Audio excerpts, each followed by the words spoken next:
I was avoiding showing up in social gatherings because every time I get an opportunity to speak up, anxiety would kick in. I wouldn't know what to speak and I would stammer.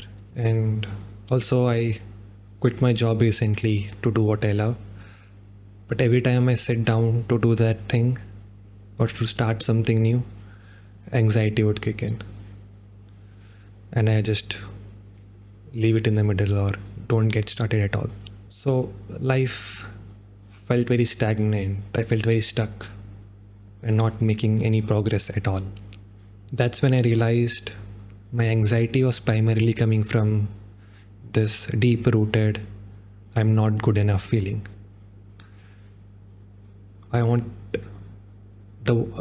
was a want within me to be perfect so that I'm perceived in a certain way.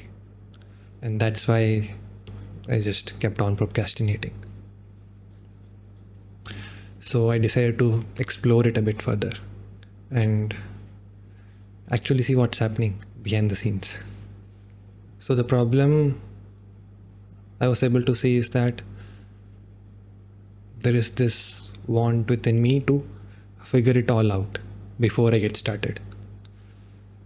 I want to know everything perfectly planned, perfect clarity before taking my first step. But the reality was I couldn't make any progress just by waiting to figure it all out. So the question here is, what am I resisting from happening? Am I resisting failure? And why is failure so scary? To me, it feels scary because it threatens a part of my identity, the identity of the perfect version of me, which I'm trying to defend or pretend in front of others. I don't want to be seen as a failure in front of others.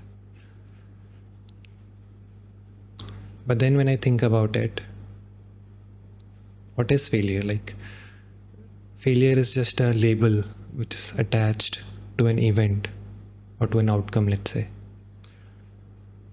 And that has nothing to do about me as a person. I am separate from my behavior or maybe a mistake which I made or which a tag is associated as failure, mostly by myself. So if I am not a failure and only the outcome can be labeled as failure, then what am I trying to defend here? Why am I resisting it? This is a question which really clicked in my mind, and I was strangely feeling relaxed by this thought. What if this version of me, this current version of me, is absolutely imperfectly perfect? So it's okay to allow failure. Similarly, when it comes to speaking up in a group or even in one-on-one, what am I resisting there? Am I resisting judgments from others and mostly from myself? Does it threaten a part of my identity?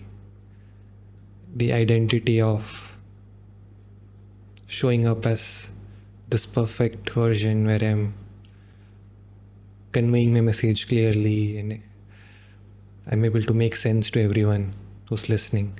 Now, what if I loosen this grip and allow judgments lightly? Because again, here the judgments are not about me as a person, they're about my behavior or the way I speak, or maybe a mistake I made while speaking. So that has nothing to do with me. So I don't really have to defend that identity anymore. And one more thing is that my behaviors or the way I speak, my external perception, that will keep changing over time as I grow as a person. So it's okay to allow judgments, I guess. Now all these contemplations made me feel amazing, like as if I solved something. But the problem here was that it was temporary. I only felt good for a certain amount of time. But whenever the real situation used to come up, the anxiety would kick in as usual. So there was no practical or tangible progress made by just thinking through it. And after researching about it and watching YouTube videos, I realized that the body itself keeps the score. The body remembers the old patterns, old reactive or survival patterns it's used to. So I have to integrate this new knowing, this understanding into my body. So thinking through it alone will not help. I actually have to test the waters and experiment with it. So using this newfound courage from the self-acceptance, I thought of consciously facing my anxiety, taking just small baby steps. So the first time I consciously faced my anxiety was when I joined an authentic relating workshop. Where it's a safe online meeting where everyone is sharing what they're feeling in the present moment. So the first time when I shared the restlessness, the pounding in my heart openly to others, I felt very relaxing and light, as if the pent-up baggage is being released. And my mind got convinced that not everyone is here to judge, and even if others judge, it's okay. Slowly I started connecting with people who resonate with me, where I feel safe, like I can share openly without being bombarded with either criticism, judgment, or on the other hand, advices to change myself. Neither are very helpful in anxious situations. Someone who just there. Their presence itself is enough. So thankfully I was able to connect with a lot of people like that, and my anxiety slowly started dissipating when it comes to sharing my truth. Next is doing anxiety.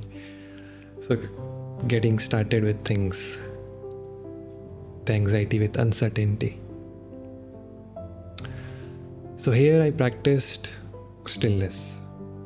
Just before starting the activity itself, I used to just sit still